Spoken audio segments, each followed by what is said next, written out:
Paper ആരും എടുത്തില്ലേ? ഇതേത് പേപ്പർ? ചുഴലിക്കാറ്റ്. ഇതിവിടെ ആര് വരുത്തുന്നത്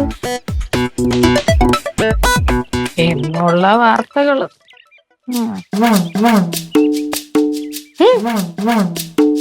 രുചിപ്പെരുമയിൽ സുരഭി പിക്കിൾസ്. ഭഗവാനെ, ഇവളുടെ ഫോട്ടോ പത്രത്തിൽ അച്ചടിച്ചു വന്ന.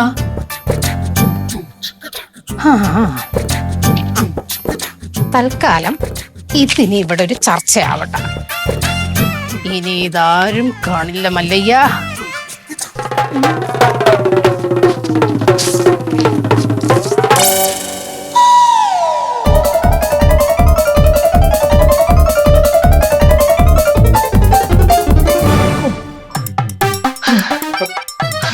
എന്താ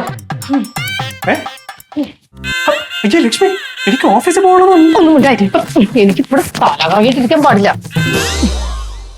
നീ കാര്യം എന്തോന്ന് പറ. ഇതെടുത്ത് വായിച്ചു നോക്ക്. ഈ സപ്ലിമെന്ററി പേജ് എടുത്തൊന്ന് വായിച്ചു നോക്കാൻ.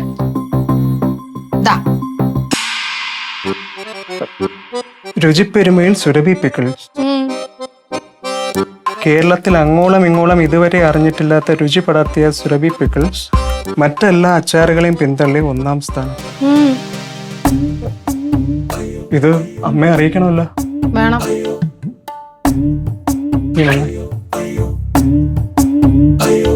രുചിപ്പെരുമയിൽ സുരഭി പിക്കിൾസ്.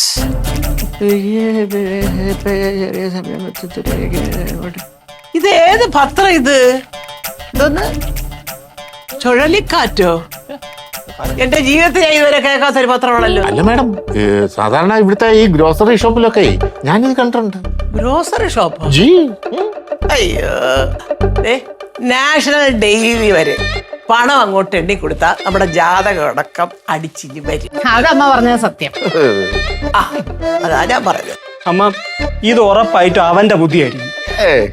അയ്യേ, ആ മണ്ടൻ തലയിൽ ഇതിനുള്ള ബുദ്ധിയൊന്നും ഇല്ലടാ. പക്ഷെ ഈ ഒരു റൈറ്റപ്പിലൂടെ അവരുടെ പ്രോഡക്റ്റ് ആളുകൾ ശ്രദ്ധിക്കാനിടയുണ്ട്. ഒരുപാട് വിധവകൾ പങ്കെടുക്കുന്ന ഒരു സംരംഭമാണല്ലോ. അയ്യോ, അത്തരത്തിൽ അതെ, ഈ ചന്ദ്രഹാസം പിക്കിൾ ഇറങ്ങിയതിന് ശേഷം എത്ര എണ്ണം വന്നു. ചണ്ടാന്നൊക്കെ പറഞ്ഞിട്ട് ചന്ദമാമ, ചന്ദനച്ചോല, അത് ഇത്, എന്നിട്ട് ചന്ദ്രകളഹം, എന്നിട്ട് ഇപ്പോഴും ചന്ദ്രഹാസം ഇവിടെ നിൽക്കുന്നു. പക്ഷെ അമ്മേ, ഇതിനെയൊക്കെ അവള് മറികടന്നാൽ പ്രശ്നമാണ്. മറികടക്കും. ഇങ്ങനെയാണ് പോക്കെങ്കിൽ അത് മറികടക്കും. നമ്മളൊരു പ്രോഡക്റ്റ് ആയാലും അതിന്റെ പരസ്യം ആവശ്യമാണ്. ചേച്ചി ഒരു വാക്ക് പറഞ്ഞാൽ നമുക്ക് ബാംഗ്ലൂരിൽ നല്ല ടീമിനെ ഇവിടെ ഇറക്കി തരാമല്ലോ. കണ്ടോ? വേണ്ടായേ. വേണ്ടേ? അയ്യോ, 2-3 വർഷം മുമ്പ് ബാംഗ്ലൂരിൽ നിന്ന് ഒരു ടീമിനെ കൊണ്ടുവന്ന് ഇദ്ദേഹം പരസ്യം എടുക്കാൻ. എന്നിട്ട് എന്താ ആയെന്നറിയാവോ? ഒന്ന് പറയടാ. അതെ, 1 മിനിറ്റ് പരസ്യം എടുക്കാൻ വന്നവന്മാര് 13 എപ്പിസോഡുള്ള സീരിയലും എടുത്തോണ്ടാ ഇവിടുന്ന് പോയത്. എന്റെ കാശ് പോയത് മാത്രം മിച്ചം. അല്ല, അത് 13 എപ്പിസോഡ് നിർത്തിയല്ലേ ചേച്ചി? ചേച്ചിയുടെ കാര്യങ്ങൾ അതിൽ കൂടുതൽ കിടക്കല്ലേ? അത് മാഡം ജി കൃത്യമായിട്ട് മാനേജ് ചെയ്യാത്തോണ്ടുള്ള പ്രശ്നങ്ങളാണ്. പിന്നൊരു കാര്യം, മേനം പറഞ്ഞതിനകത്തൊരു ചെറിയ കാര്യമുണ്ട്. നമ്മുടെ സ്ഥാപനങ്ങൾക്കും ഒരു പരസ്യമൊക്കെ വേണം. അത് നമുക്ക് ആലോചിക്കാൻ പറ്റേ. അപ്പൊ അങ്ങനെയാണെങ്കിൽ ബാംഗ്ലൂർ ടീമിന് ഇങ്ങോട്ട് വരാൻ പറയട്ടെ. അതിനെക്കുറിച്ച് ഇനി ഒരു ആലോചന ഇല്ല. ഞാൻ പറഞ്ഞത് ഞാനും മാനേജരും കൂടെ ആലോചിച്ച് വേണ്ടതുപോലെ ചെയ്യാം. എങ്കിൽ ചേച്ചി, ഈ ചുഴലിക്കാറ്റിന്റെ പിന്നില് പ്രതീക്ഷ ആണോ എന്ന് ഞാനൊന്ന് ഗഹനമായിട്ടൊന്ന് അന്വേഷിക്കട്ടെ ചേച്ചി. അന്വേഷിക്കണം.